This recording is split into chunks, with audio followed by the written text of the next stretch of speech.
You might think that using the compressor's fastest attack and release times might be the best practice for compressing an audio signal.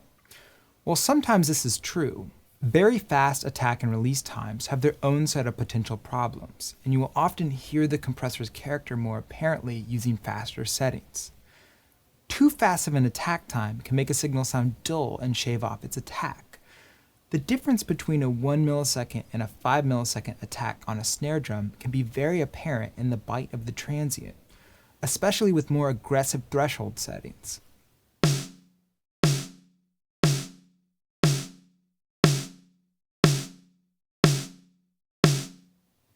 A fast attack can be a positive thing too.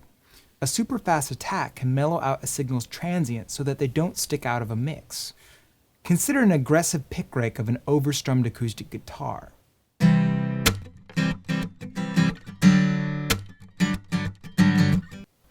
fast attack setting on your compressor can help tame the signal's bite and make it play nice with the other instrumentation.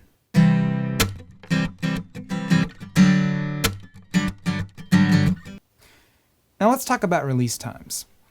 Fast release settings can be great for bringing out the sustain and drawing out the tail end of notes, words, and breaths. But too fast of a release setting on a low frequency signal can create a nasty distortion as the compressor literally attempts to follow the oscillation of the slower moving bass frequencies. It is generally a good idea to use release settings of 20 milliseconds or greater on anything containing significant low frequency material to avoid this artifact.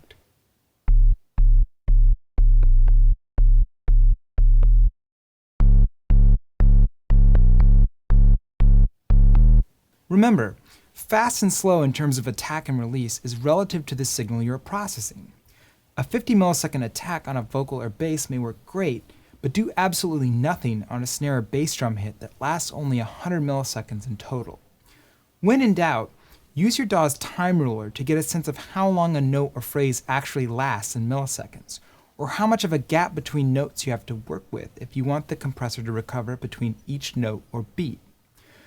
Compressing eighth notes on the snare at a faster tempo like 130 BPM will likely need a faster release time to recover between hits than would a ballad at 60 BPM with the snare on beats 2 and 4. Adjust settings in smaller increments when working on fast decaying percussive material. Some engineers even take this time between notes concept to the next logical step by timing their attack and more specifically release times to the BPM of the song, using the calculation of eighth note at 120 BPM equals 250 milliseconds as a starting point. While I too like to set my release times to the beat of the tune in certain scenarios, I generally always set my attack and release times by ear, as I have found that most compressors are very signal dependent when it comes to the reaction time and rarely exhibit attack and release performance down to the exact millisecond setting on the knob. Certain compressors feature automatic attack and release controls, which adapt and change based on the incoming signal. So for signals with faster envelopes, the compressor will use faster attack and release times, and vice versa. These types of compressors can be great for transparent dynamic control, as you're less likely to hear the compressor working so hard, grabbing and releasing the signal based on static attack and release values. Be sure to check out your compressor's user's manual. You'd be surprised how many features you may be missing out on because you didn't realize they were there. So to recap, here are some general ideas when setting attack and release times. Shorter attack times control transients and plosives, but settings under 1 millisecond can take the bite or brightness out of signals. Longer attack times allow more of the signal's transient to get through. This helps add bite or punch to drums as the transient passes through uncompressed.